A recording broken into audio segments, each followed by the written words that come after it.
Hello student, it's a second class on circulatory shock. In our previous class we discussed up to the non-progressive shock. Today we'll continue from the progressive shock. Okay. In our previous class we studied competency, then these points, what are the points in circulatory shock, then introductory part, then physiological causes of the shock, then stages of the shock. We entered in the stages of the shock. Three stages are there, and in our previous class we studied the hemorrhagic shock. We are studying the hemorrhagic shock, and under the hemorrhagic shock we discussed already what is a non-progressive shock. Today we have to enter into the progressive shock. So our hemorrhagic shock, it is passed through the non-progressive shock. Now it is entered into the progressive shock. Okay. So what is a progressive shock? So for one example, if the loss of the blood is more than 20%, or in dog experiment, if the bleeding of the blood is there more than 20%, then it enters into the progressive shock. So what is a progressive shock? Here in progressive shock there is a vicious cycle, and that is called the positive feedback mechanism. So here I told, here the shock, this condition it progress, and if the medical treatment or medical help is not given, then it progress up to the death of the person. Okay, that's why it is called the positive feedback mechanism. It is an example of positive feedback mechanism. Or there is vicious cycle. So what is this vicious cycle? Once person enter in the progressive shock, so once it is developed, the even the parts of CVS get deteriorated. That CVS, part of the CVS means, I told that the myocardium itself, it suffers from the less blood supply. Then walls of the vessels, then vasomotor center, all this part of the CVS gets suffered due to the less blood supply, and there the damage to the CVS itself it occurs. If there is a damage to the heart, then it enters into the vicious cycle. So what is vicious cycle? Once the cardiac output is decreased, progressive decrease in cardiac output. Cardiac output is decreased, there is a further decrease the cardiac output. How? Because less cardiac output, less blood supply to the heart itself, there is a less decrease in pumping. Again, if there is a decrease in pumping, there is a less blood supply. In this way, it enters into the positive feedback mechanism, and it will be continued till the there is a heart failure, heart stops. Okay, and we can say that it is continue till the cardiac output and the blood pressure it reaches to the zero, it becomes zero. That is called the progressive shock. But remember, we can save the life of the person by medical help in progressive shock. But physiologically, if the medical treatment is not given, then the person of the, that is the life of the person is in dangerous, or there is a the death will be occur. Okay. See the factors causing the shock to progress. Why there is a progress in this? See the physiology behind it. How the shock it progresses. First, there is a cardiac depression. I told how the cardiac depression it occurs when there is decrease in blood pressure. So if blood pressure is decreased low enough, then there is there is a decrease in coronary blood flow to the heart itself, which weakens the heart. With the heart it weakens, still there is decrease in cardiac output, and in this way the vicious cycle it develops, and the shock becomes more severe. Okay, and in this way heart failure it occurs, cardiac output will become zero. Okay, that is a cardiac depression. Okay, this is the first factor. Second factor, Vasomotor failure. If the blood supply to the vasomotor centers is decreased, what will happen? In later stage, thoda aage ka stage, if there is a decrease in blood supply to the vasomotor center becomes less active and finally inactive. There is a loss of sympathetic tone, and if there is a loss of the sympathetic tone means there is a vasodilatation. So massive vasodilatation in the body. Ultimately, if the vasodilatation is there, the normal amount of the blood, that is a 5 liters blood in the body, is not sufficient to fill the circulatory system. There is decrease in blood pressure, and you know the blood pressure decreases, so it leads into the consequences like less blood supply to the tissue and decrease in venous return. Third factor which contribute in to progress the shock, that is the thrombosis of minute vessel. So what is a thrombosis? The formation of the clot in microvessels, it occurs due to the sluggishness of the blood flow. You know the blood flow in the vessels, if it becomes sluggish, slow हो गया blood flow, so it develops the clots.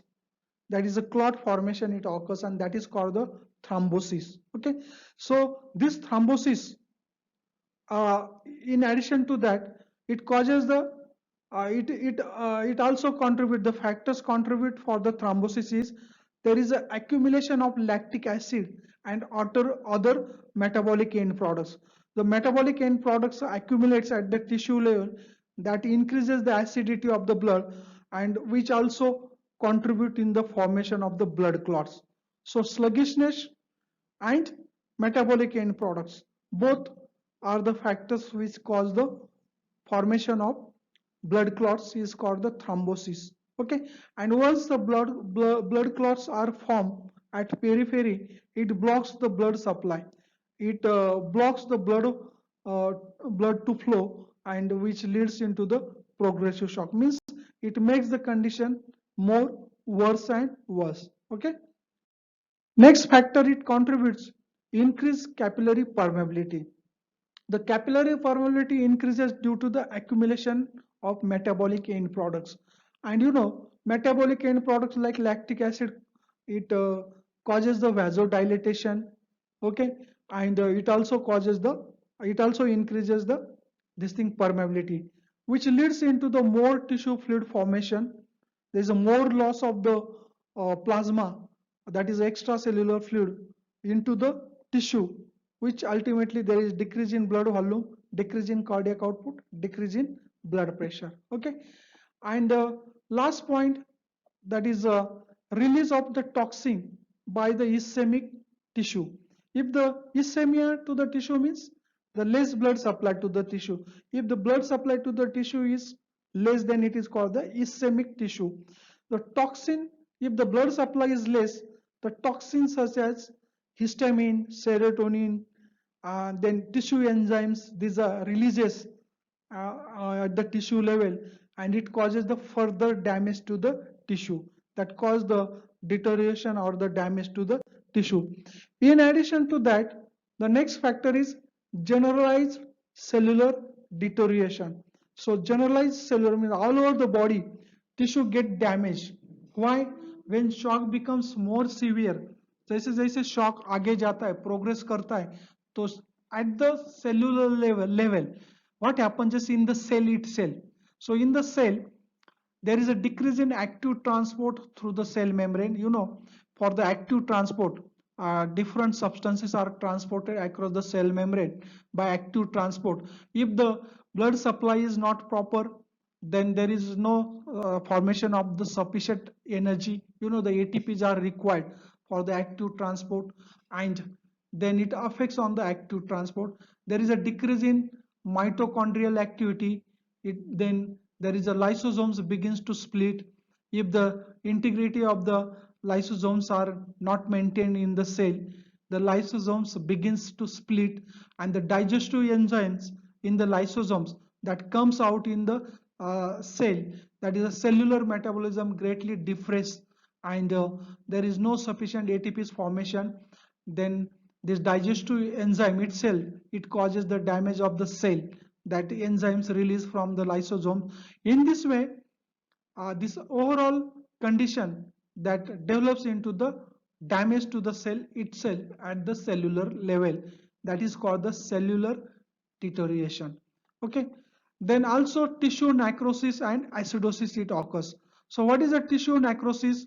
So injury or death of the cells, typically due to the blood flow problems. If the blood flow to the tissue is less, then it causes the injury to the cell, that is called the tissue necrosis. Tissue necrosis it occurs.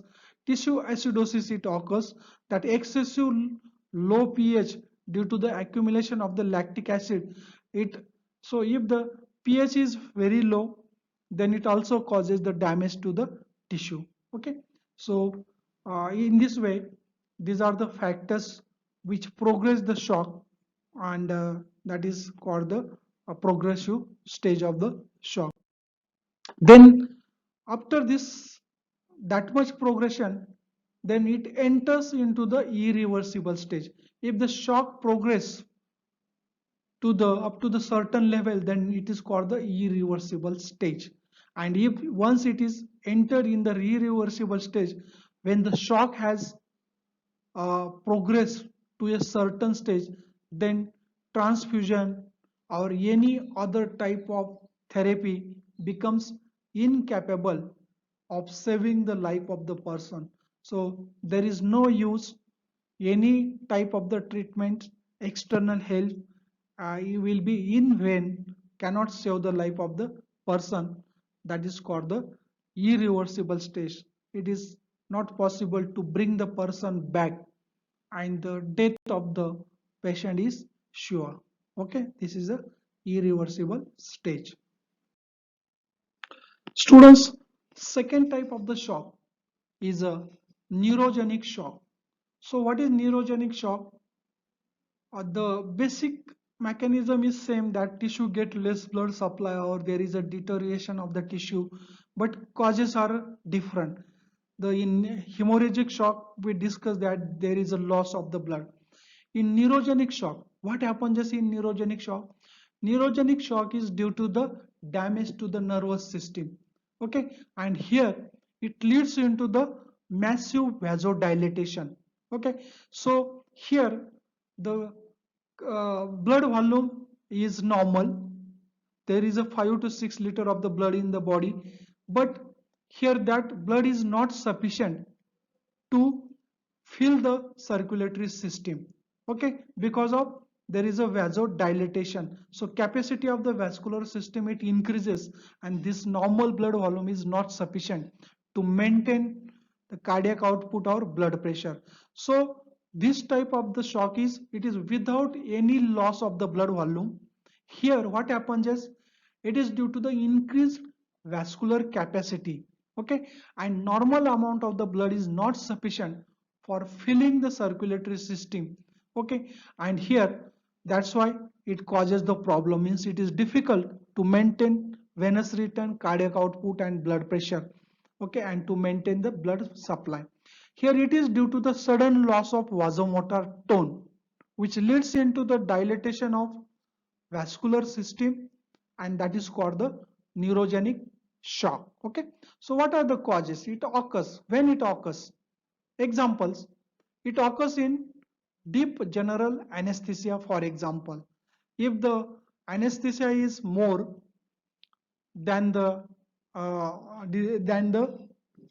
it is prescribed, okay, or required according to the weight of the body, this this can depress the vasomotor center, and there is a massive vasodilatation. Okay, and it leads into the neurogenic shock. Okay, then second, spinal anesthesia. Spinal anesthesia may sometimes it happens as spinal anesthesia, it blocks the sympathetic outflow, and the sympathetic outflow it is required to maintain the diameter of the vessel, that is a vasoconstriction, vasodilatation. So if there is a loss of sympathetic tone, there is a massive vasodilatation, and then which leads into the neurogenic shock. Okay. Third cause, the brain damage. If there is a brain damage, that leads into the vasomotor collapse, and if the vasomotor collapse means there is a loss of vasomotor tone, loss of sympathetic tone. So all these causes, it leads into the vasodilatation. Okay. And vasodilatation, see what is the basic mechanism. There is decrease in venous return, there is decrease in cardiac output, there is a decrease in blood pressure. Ultimately the blood flow decreases to the tissue, and it leads into the condition is called the shock, that is a circulatory shock. It's a neurogenic shock. Okay. One of the example, or the condition which develops due to the neurogenic shock, or it develops the condition like neurogenic shock, is called the emotional fainting. It is also called the vasovagal syncope. In case short question is there, or in Viva examiner if it is asked what is a emotional fainting or vasovagal syncope, so you should be able to tell what is its consequences. So it is due to the strong emotional activation of parasympathetic system. So there are the many examples are there, like deep sorrow, or emotionally if a person get fainting, if you listen sudden news, shocking news, किसी का death हो गया, और किसी ने ऐसा accident देखा, if that bleeding, somebody is bleeding, blood देखा, तो emotional fainting can occur, and that is called the emotional activation or emotional fainting. It's called the vasovagal syncope. यहाँ क्या होता है, it is due to the emotional activation, very strong activation of sympathetic system, and this sympathetic system, you know the it increases the vagal tone, and if the vagal tone is increased, it it inhibits the heart. That means there is a decrease in heart rate. Okay. So heart rate get decreased, the severe inhibition of the heart rate get decreased, and also there is a reciprocal decrease in sympathetic tone. So increase sympathetic parasympathetic stimulation, it causes decrease in sympathetic stimulation, that is decrease in sympathetic tone. So there is a vasodilatation. If both come together, that is a decrease in heart rate and decrease in, that is a vasodilatation, both it leads into the decrease in venous return. Ultimately इसके बाद जो mechanism है, it is similar, that is decrease in venous return, decrease in cardiac output, decrease in blood pressure, and there is a decrease in blood supply to the tissue. The condition it develops, that is called the circulatory shock. The fainting is due to the sudden drop in heart rate and blood pressure, called the vasovagal syncope. It is often in the reaction of stressful trigger. I just told the what is a stressful trigger. If you suddenly listen the shocking news, और आपने कई accident देखा है, किसी का bleeding हो गया है रोड पे, वो देख के, दैट इज कॉल्ड द, और किसी ने बहुत डाटा है, what ever it is, that is called the stressful trigger, and it leads into the very strong activation of sympathetic parasympathetic system. Okay. Fainting is an act of collapsing to the state of temporary unconsciousness. So person, it becomes unconscious, and that is called the uh, emotional fainting. Okay. So up to this point we discussed the neurogenic shock.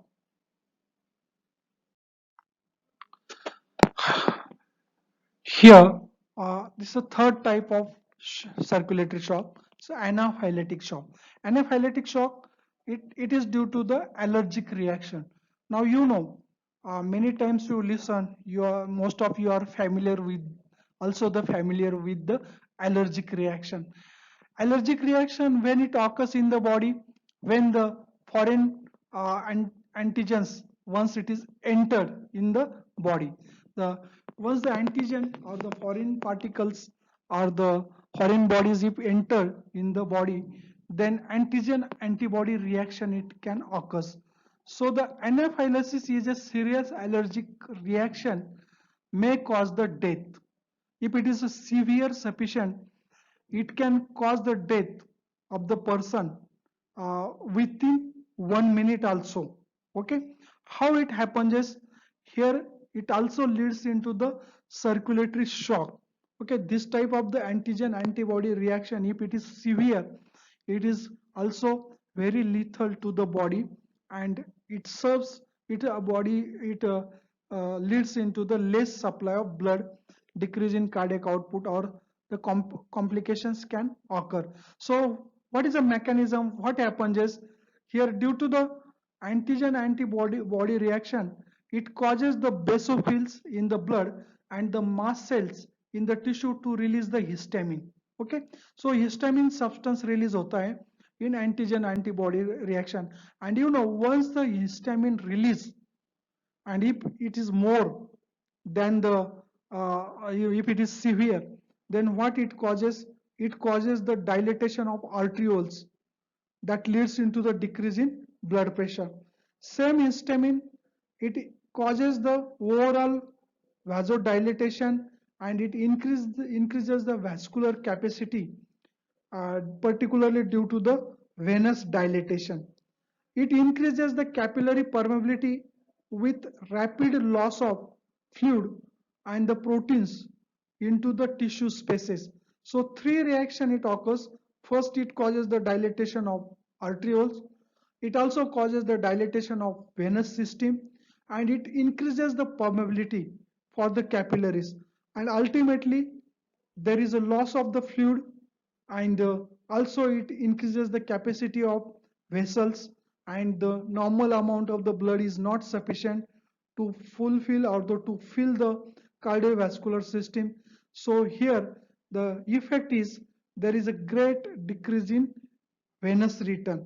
So इससे क्या होता है, venous return decrease होता है, और severe decrease in venous return, decrease in cardiac output, decrease in blood pressure, and the CVS cannot supply the sufficient blood to the tissue, which leads into the condition that is called the circulatory shock, that is an anaphylactic shock. So here even the person can dies within minute if not treated within time for such serious shock. Okay, so allergic reaction can leads into the serious shock also. So next type of the circulatory shock is septic shock.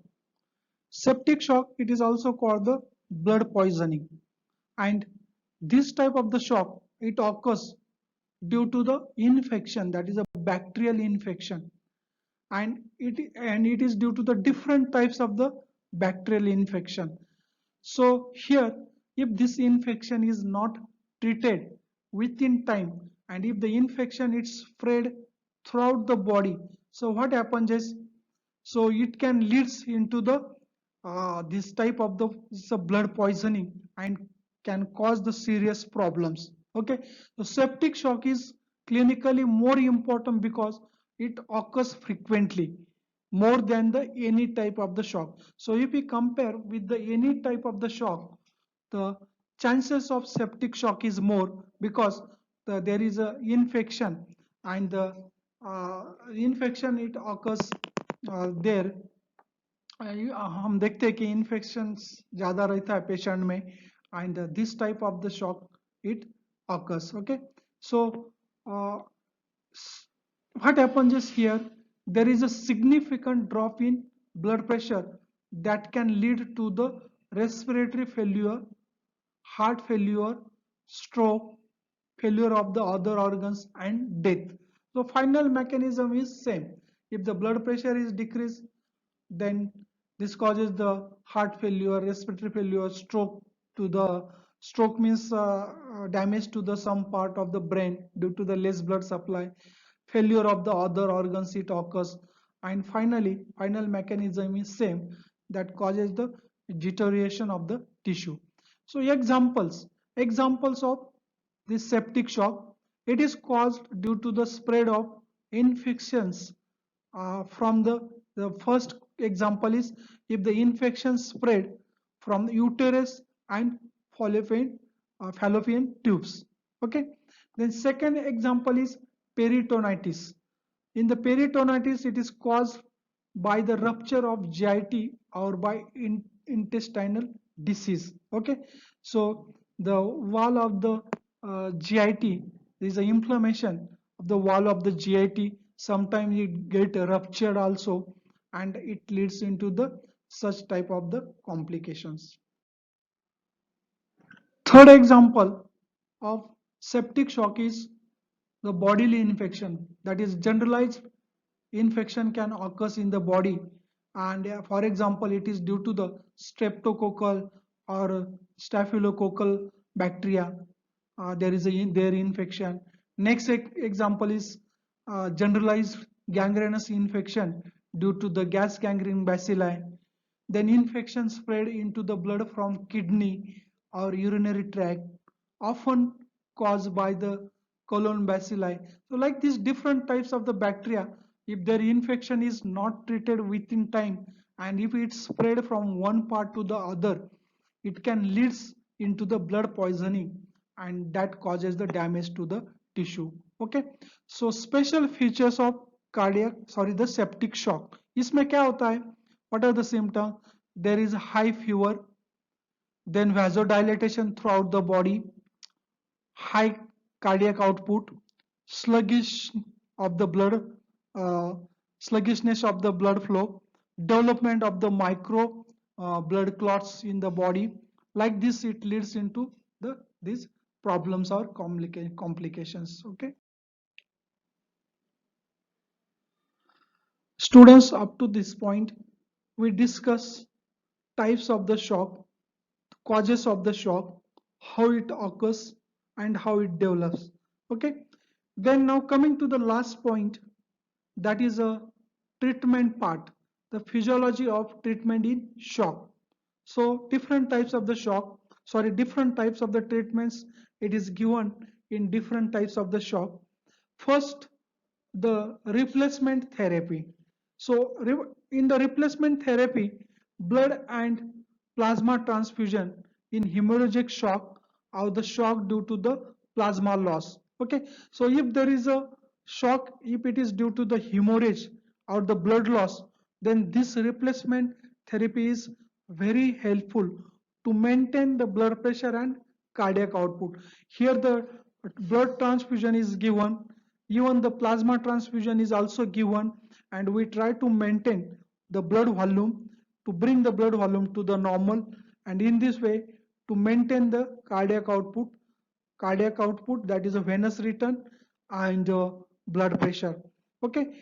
In addition to the blood and plasma, the dextran solution जो saline देते हैं patient को, so immediate transfusion, that is IV infusion of saline solution as a plasma substitute can be given, and which also helps to bring the blood pressure, blood volume, and cardiac output to the normal.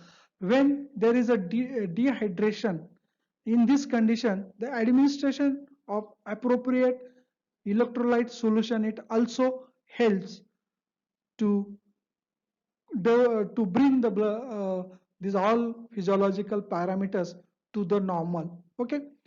Treatment of the shock with sympathetic drugs. So next treatment, next stage. Here, the various sympathetic drugs. The sympathetic drugs means the drugs, those they have the action like sympathetic nerves. For example, norepinephrine, epinephrine, that is also called the adrenaline, like the drugs are injected. So these drugs, it causes the sympathetic stimulation and the vasoconstriction. So here, if these drugs are given to the patient, it causes the vasoconstriction and it helps to bring the blood pressure, cardiac output to the normal. It also stimulates the heart, and it is very effective. It is very useful, particularly in neurogenic and anaphylactic shock, because in neurogenic shock, it is due to the loss of vascular stone it develops, in anaphylactic shock also there is decrease in, there is also the vasodilatation it occurs. So in the shock, in which shock like condition where the vasodilatation it occurs, there the sympathetic drugs are very useful. Then next therapy, that is other therapy, the treatment by head down position. You know, head down position is also popular treatment in circulatory shock. So here it is particularly important in hemorrhagic and neurogenic shock. So where if you do the head down position of the patient, then it helps to increase the venous return, that means to recover the venous return, to bring the venous return to the normal. Like this it helps, and in this way cardiac output is maintained. Okay, so this is a head down position. Next, oxygen therapy is also very useful, because by giving the oxygen, we can improve the oxygen supply to the tissue. Okay, and last treatment, that is a treatment with the glucocorticoids. So glucocorticoids also helps, it helps in it gives the strength to the heart, then it stabilizes the lysosomes, and it also helps in the metabolism. Like this, glucocorticoids also helps to bring the this different or this situation to the normal. Okay, so it helps to bring, give the strength to the heart, stabilize the lysosomes, or it also helps in the metabolism. In this way it helps to bring the person to the normal, and to take it out from the lethal condition. So this is all about, students, up to this point we discuss all about the different types of the shock and what is the treatment it is given. So students, if you have any doubt you can ask, uh, you can react. Okay, now we'll stop here, and I think you followed, you understood all the points. Okay, bye.